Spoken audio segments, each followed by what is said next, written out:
السلام علیکم ورحمۃ اللہ وبرکاتہ۔ نحمدہ ونصلی ونسلم علی رسولہ الکریم وعلی آلہ واصحابہ اجمعین، اما بعد فاعوذ باللہ من الشیطان الرجیم، بسم اللہ الرحمن الرحیم۔ لقد کان فی قصصہم عبرۃ لأولی الالباب، صدق اللہ مولانا العظیم۔ درود شریف پڑھیں، اللہم صلی علی سیدنا مولانا محمد معدن الجود والکرم وآلہ وصحبہ وبارک وسلم۔ محترم سامعین، درس تفسیر میں حضرت عیسیٰ علیہ السلام کے حالات بیان ہو رہے ہیں۔ گزشتہ کل حضرت عیسیٰ علیہ السلام کے معجزات کا تذکرہ ہوا تھا، جس میں آپ نے فرمایا کہ میں اللہ کے حکم سے مٹی کا پرندہ بناتا ہوں اور اس میں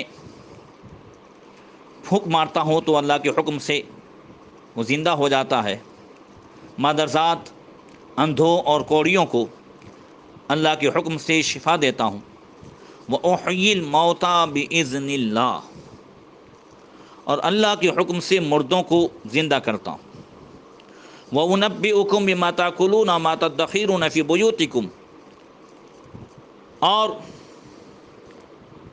اللہ تعالیٰ کے حکم سے تمہیں بتاتا ہوں جو تم کھاتے ہو، جو اپنے گھروں میں جمع کرتے ہو۔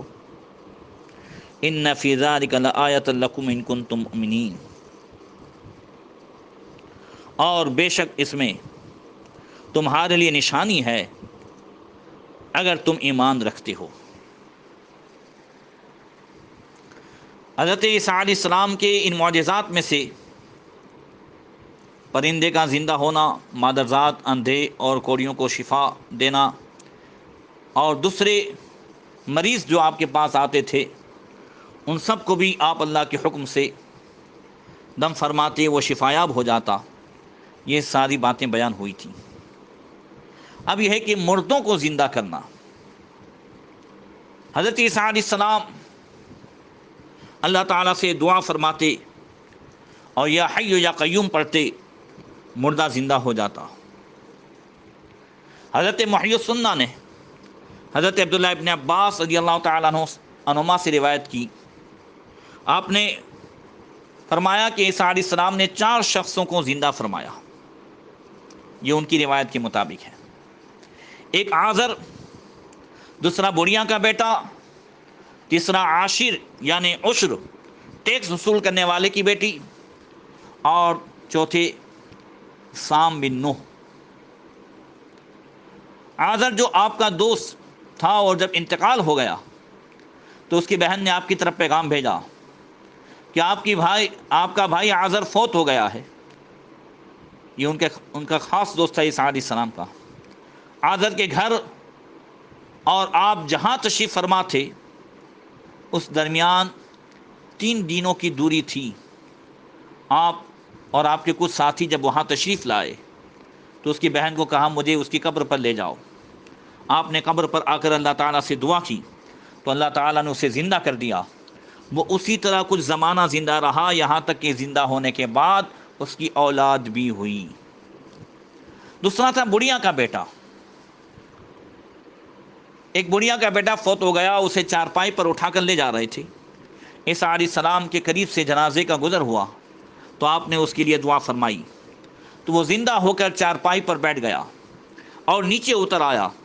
اس نے کفن اتارا اور کپڑے پہن لیے اور چارپائی کو خود کندھوں پر اٹھا لیا اور اپنے گھر واپس آ گیا۔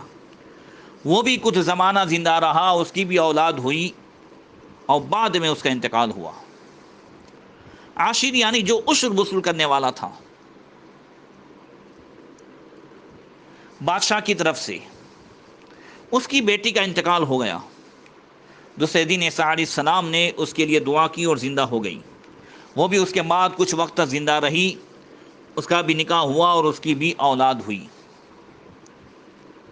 سام بن نوح علیہ السلام، حضرت نوح علیہ السلام کے بیٹے سام، حام اور یافیس، یہ 3 بیٹے تھے۔ ان کو انتقال کیے سینکڑوں سال بیت چکے تھے۔ حضرت عیسیٰ علیہ السلام اس کی قبر پر آئے، اور سام بن نوح کو زندہ کرنے کی وجہ یہ تھی کہ جب قوم نے کہا کہ تم نے جو مردے ابھی زندہ کیے ہیں ان کی موت کے بعد جلدی ہی تم نے ان کو زندہ کیا ہے، ہو سکتا ہے وہ حقیقت میں مرے ہی نہ ہو بلکہ ان کو سکتے کا مرض لاحق ہوا ہو، کوما میں چلے گئے ہوں وغیرہ، تو ان کے کہنے پر حضرت عیسیٰ علیہ السلام سام بن نوح کی قبر پر تشریف لائے جو نوح علیہ السلام کے بیٹے تھے، اور سام کے اور حضرت عیسیٰ علیہ السلام کے درمیان 4000 سال کا فاصلہ تھا۔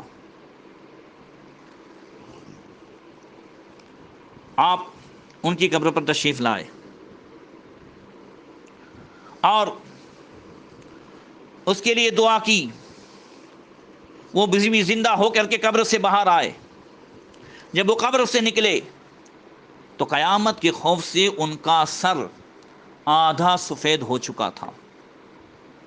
خیال رہے کہ حضرت سام کو جب دفن کیا گیا تھا تب ان کا سر سفید نہیں تھا، اس زمانے میں لوگوں کے بال سفید نہیں ہوتے تھے، سب سے پہلے حضرت ابراہیم علیہ السلام کے بال سفید ہوئے ہیں، اور یہ حضرت سام یہ ابراہیم علیہ السلام سے بھی پہلے کے ہیں۔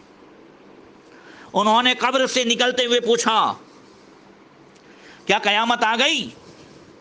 عیسیٰ علیہ السلام نے فرمایا نہیں، قیامت تو ابھی نہیں آئی، البتہ میں نے اللہ تعالیٰ سے دعا کر کے تمہیں زندہ کیا ہے۔ حضرت عیسیٰ علیہ السلام نے فرمایا اب تم پھر مر جاؤ۔ اس نے کہا ٹھیک ہے، لیکن یہ شرط ہے کہ مجھے سکرات موت سے محفوظ رکھا جائے۔ غور سے سنیے گا، حضرت سام نے دوسری مرتبہ جب عیسیٰ علیہ السلام نے فرمایا اب تم مر جاؤ، تو وہ کہتے ہیں ٹھیک ہے میں موت کا مزہ چکھوں گا، مگر میرے لیے دعا فرمائیں کہ مجھے موت کے وقت کی جو سختی ہوتی ہے، جو سکرات موت، اس سے محفوظ ہو جاؤں، وہ جو سختی ہے وہ مجھ سے برداشت نہیں ہوگی۔ حضرت عیسیٰ علیہ السلام نے اللہ تعالیٰ سے دعا فرمائی، اللہ تعالیٰ نے انہیں سکرات موت کے بغیر ہی دوبارہ موت عطا فرما دی۔ محترم سامعین، آج کے جس زمانے میں ہم اور آپ جی رہے ہیں اس میں موت کا ایک تصور بھی بھولا بسرا تصور ہو گیا ہے۔ آج ہم جس انداز سے موت سے ڈرتے ہیں، اور ڈرتے تو ہیں مگر اس کے تقاضوں سے بھی بالکل بے خبر ہو چکے ہیں۔ اگر موت اور اس کے تقاضے ہمارے سامنے رہیں تو انشاءاللہ تعالی نیکیاں کرنا بھی آسان ہو جائے اور گناہوں سے بچنا بھی آسان ہو جائے۔ موت کے وقت 3 بڑی مصیبت سے مرنے والا جو ہے دوچار ہوتا ہے۔ اس لیے اللہ کے رسول صلی اللہ علیہ وسلم نے ارشاد فرمایا تم جس کا جنازہ لے کر کے جا رہے ہو، جسے کندھے پر اٹھا کر کے لے کر کے جا رہے ہو، اب اس پر غم نہ کرو، اس پر مت رو، اپنی فکر کرو، اس لیے کہ یہ نزا کی شدت برداشت کر چکا، ملک الموت کی صورت دیکھ چکا، اور یہ موت کی تکلیف سے گزر چکا، تمہارے لیے یہ منزل ابھی باقی ہے۔ تو موت کے وقت کی جو 3 بڑی مصیبتیں، اس میں سے پہلی مصیبت ہے نزا کی شدت۔ بعض حدیث میں تو ہے کہ روح جب نکالی جاتی ہے تو اس کی مثال ایسی ہے کہ کوئی کانٹے دار شاخ جو پوری کانٹوں سے بھرپور ہو، اسے کسی کے جسم میں داخل کی جائے اور ایک جھٹکے سے نکالی جائے تو اس کے کانٹے اس کے جسم میں کیا کریں گے، ایسی تکلیف ہوتی ہے۔ اور دوسری مصیبت ہے ملک الموت کی صورت دیکھنا۔ اور اس کی طرف سے انسان کے دل پر جو گھبراہٹ اور خوف طاری ہوتا ہے، اگر سب سے زیادہ قوت کا مالک انسان بھی ملک الموت کی وہ صورت دیکھے جس کے ساتھ وہ گنہگار بندے کی روح قبض کرتے ہیں، تو اس میں بھی ملک الموت کے دیکھنے کی طاقت نہیں ہوگی۔ حضرت ابراہیم خلیل اللہ علیہ الصلوۃ والتسلیم کے متعلق یہ روایت ہے کہ انہوں نے حضرت ملک الموت سے فرمایا، کیا تم مجھے اپنی وہ صورت دکھا سکتے ہو جس کے ساتھ تم ایک فاسق اور فاجر گنہگار انسان کی روح قبض کرتے ہو؟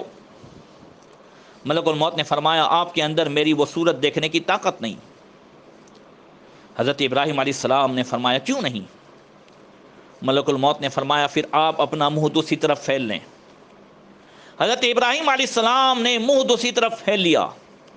تھوڑی دیر کے بعد جب اس کی طرف متوجہ ہوئے تو کیا دیکھتے ہیں کہ حضرت ابراہیم علیہ السلام کے سامنے ایک سیاہ فام آدمی ہے جس کے بال کھڑے ہوئے ہیں، اس کے بدن سے سخت بدبو آ رہی ہے، کپڑے کالے رنگ کے ہیں اور اس کے منہ اور نتنوں سے آگ اور دھوئیں کی تپش نکل رہی ہے، جسے دیکھ کر حضرت ابراہیم خلیل اللہ علیہ السلام پر غشی طاری ہو گئی۔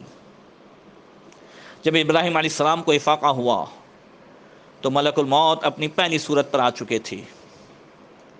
حضرت ابراہیم علیہ السلام نے فرمایا، ملک الموت، اگر ایک فاسق و فاجر آدمی کو موت کے وقت صرف تیری صورت کا سامنا کرنا پڑ جائے تو اس کے لیے بھی یہی عذاب کافی ہے۔ اللہ اکبر۔ حضرت عیسیٰ علیہ السلام کے بارے میں ہے کہ حضرت عیسیٰ علیہ السلام ایک انسانی کھوپڑی کے پاس سے گزرے تو آپ نے اسے پاؤں کی ٹھوکر مار کر فرمایا، اللہ کے حکم سے میرے ساتھ کلام کر۔ اس نے کہا، اے روح اللہ، میں فلاں فلاں زمانے کا بادشاہ ہوں، میں اپنے ملک میں اپنے سر پر تاج سجائے ہوئے شاہی تخت پر بیٹھا تھا، میرے لشکر اور نوکر چاکر میرے ارد گرد کھڑے تھے کہ اچانک ملک الموت میرے سامنے ظاہر ہوئے، جن کو دیکھ کر میرا ہر عضو جدا جدا کانپنے لگا، اور پھر میری روح ان کی طرف پرواز کر گئی۔ کاش میرے پاس موجود لوگوں کی جماعت کی بجائے تنہائی و علیحدگی اور انس و الفت کی بجائے وحشت ہوتی، تو یہ وہ دوسری مصیبت ہے جو موت کے وقت نافرمان لوگوں کو درپیش ہوتی ہے، جبکہ اللہ تعالیٰ کے نیک بندے صالحین یہ اس سے محفوظ ہوتے ہیں۔ بعض تو اللہ کے ایسے نیک بندے گزرے ہیں کہ ان سے ملک الموت علیہ السلام نے پوچھا ہے اور پھر ان کی خواہش کے مطابق سجدے کی حالت میں ان کی روح قبض کی گئی ہے۔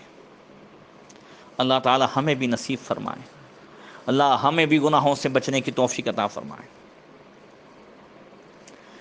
انبیاء کرام علیہ الصلوۃ والتسلیم نے صرف نزا کی سختیوں کے متعلق لوگوں کو خبردار فرمایا ہے،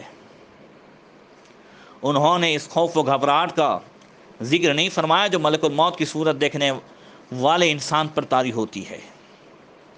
حالانکہ اگر کوئی انسان رات کو خواب میں ہی ملک الموت کی صورت دیکھ لے تو اس کی باقی ماندہ زندگی اس کے لیے کڑوی ہو جائے، تو پھر اس حالت سکرات میں اس کی صورت دیکھنے سے انسان کو کس کس تکلیف کا سامنا کرنا پڑے گا۔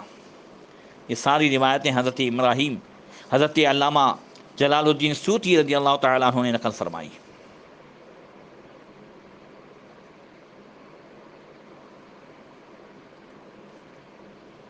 اللہ اکبر۔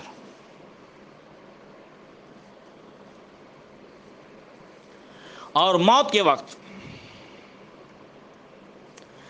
تیسری مصیبت گنہگاروں کا دوزخ میں اپنا ٹھکانہ دیکھنا اور دیکھنے سے پہلے خوف زدہ ہونا ہے، کیونکہ حالت سکرات میں انسانوں کے جو اعضاء ہیں وہ ڈھیلے پڑ جاتے ہیں اور ان کی روحیں نکلنے کے لیے خود بخود تیار ہوتی ہیں، لیکن جب تک وہ ملک الموت کی دو بشارتوں میں سے ایک بشارت نہ سن لے اس وقت تک ان کی روحیں بدن سے باہر نہیں نکل سکتی۔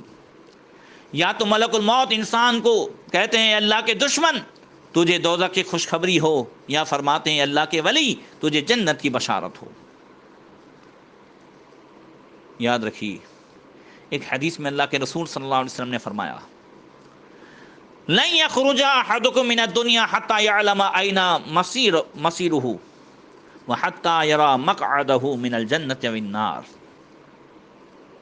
تم میں سے کوئی آدمی اس وقت تک ہرگز دنیا سے نہیں نکلے گا جب تک وہ اپنا اخروی ٹھکانہ اور جنت یا دوزخ اپنا مقام نہ دیکھ لے۔ محترم سامعین، بیچ میں یہ کچھ باتیں کرنے کا مقصد یہ ہے کہ آج جس ماحول میں ہم اور آپ جی رہے ہیں اس میں موت کا تصور بھی جیسا کہ ایک جرم ہو گیا ہے، اور یہی وجہ ہے کہ ہم گناہوں کی طرف دوڑتے چلے جا رہے ہیں۔ ہمارے خلفائے راشدین، صحابہ، اہل بیت، صالحین موت کو کتنا قریب سمجھتے تھے۔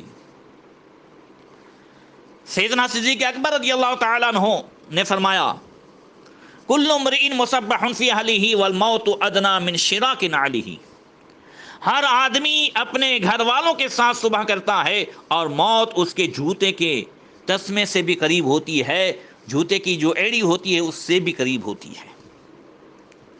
حضرت عمر فاروق اعظم رضی اللہ تعالیٰ عنہ نے فرمایا کفا بالموت وعیزا یا عمر، اے عمر نصیحت کے لیے موت ہی کافی ہے۔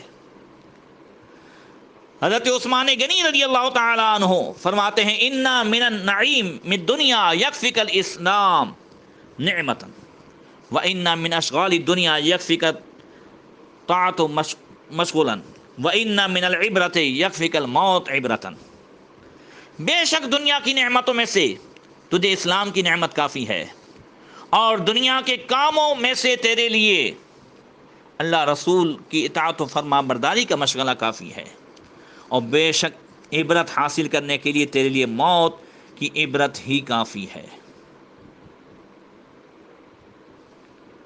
سید السادات مولائے کائنات مولا علی کرم اللہ تعالی وجہ الکریم قبرستان میں تشریف لے گئے، وہاں بلند آواز سے پکار کر کے فرمایا یا اہل القبور اموالکم قسمت و دیارکم سکینت و نساؤکم زوجت و اولادکم حرمت، اے قبر میں سونے والو، تمہارے مال تقسیم ہو چکے ہیں، تمہارے گھروں میں دوسروں نے رہائش اختیار کر لی ہے، تمہاری بیویوں نے پھر سے شادی کر لی ہے، اور تمہاری اولادیں روز بروز منہ پھیرتی جا رہی ہے۔